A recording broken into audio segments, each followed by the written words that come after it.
where you pull off track. This is a pretty neat way of having cars on grid the whole time. It's a figure eight, but there's one in and one out, and if you don't cross back on the figure eight, however you set up the layout, you can just keep sending cars. So this is pretty neat.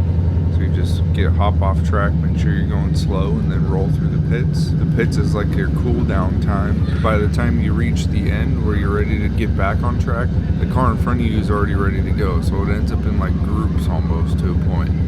So by the time you're done rolling through this, you've dropped about 20 degrees just sitting here cruising through with your fans on high speed, and then you're ready to hop back on track. It's pretty dang neat. I had an endless amount of laps. In fact, if I didn't take breaks, I'd probably have over 150, 200 laps.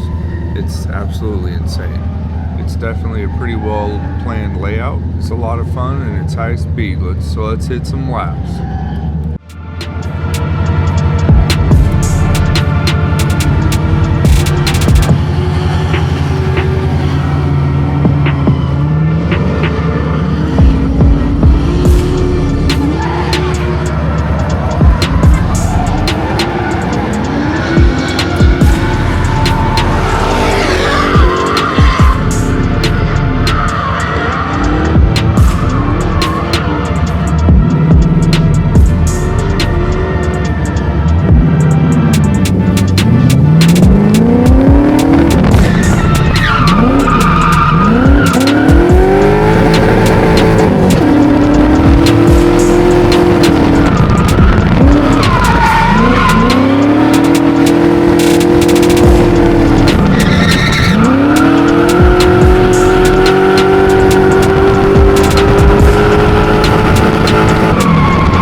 going on right now.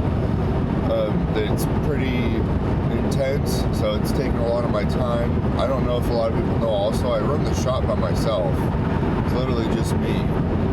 So it's quite difficult on top of customers and people and getting things done. And then I have a situation with my house right now.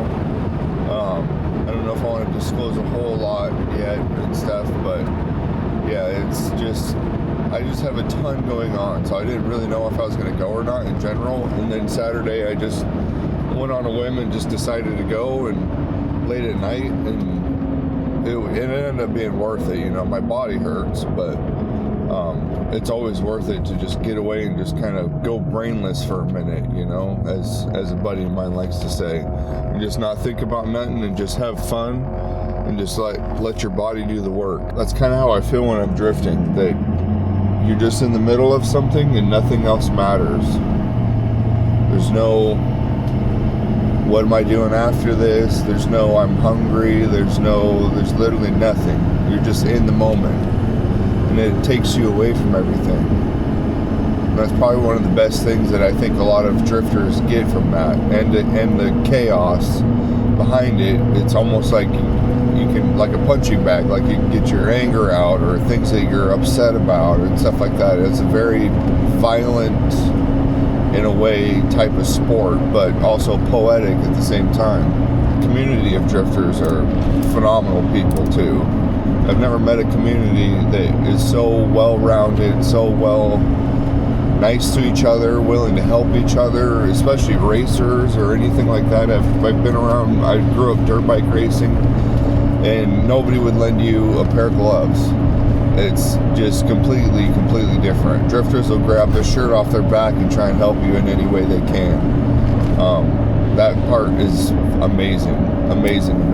So I think it's, I don't know, I've just fallen in love with exactly that. Hopefully you guys will be able to hear me. I don't know. I've never really tried to film audio in the truck while driving, but there's also my grandpa's truck, so maybe it's better. I have no idea. At all the years of drifting in Alaska, like, I don't know, it's been 7 years or so since we've started any kind of event. It started off as like a figure eight, then went to a couple ovals and then a couple corners and just small stuff, and it's progressed pretty exponentially in the last couple of years. That was probably one of the best events I've ever seen and experienced, as far as like for the drivers, about the drivers, the whole nines. It was very well monitored and self-policed by everybody. I thought it was freaking good. There was almost no real staff needed and stuff. It was pretty phenomenal. Everybody worked together. Everybody paid attention. It was very smooth, very seamless. The way they had the layout on the track too, that you could just keep sending cars, just pace in between each people, unless you're running tandems, just keep the pace. So that way it stays safe, keep your head on a swivel. It worked great. It worked really well. I had probably close to 75 laps at minimum, and then it started raining a little bit later on in the day, and I didn't change one set of tires all day long, just the initial ones from the morning. So that was really cool. The car ran okay. I did change one ignition coil when I was down there, but I mean, the whole thing needs a tune-up. I think I got a vacuum leak or something, because it kind of sounds like it, and it's running really rich. But I mean, needless to say, in the rain, everybody's got a bunch more horsepower, so it ended up working out really well. I had no complaints there at all, really, with the car for being thrown together like how it is, and honestly, for never even touching it ever. That thing just works. It's worked for 6 years. It's just been phenomenal. I don't know. That's a setup that I would recommend to anybody if it wasn't in 2026. I suppose too, if you guys want to, just let me know if you like some of this more vloggy type, what I'm up to type stuff too. I don't know, I can post some videos like that. It might be a little more exciting than just repair videos. But in the meantime, it's Monday. Back to work. Back to the usual grind of getting things done.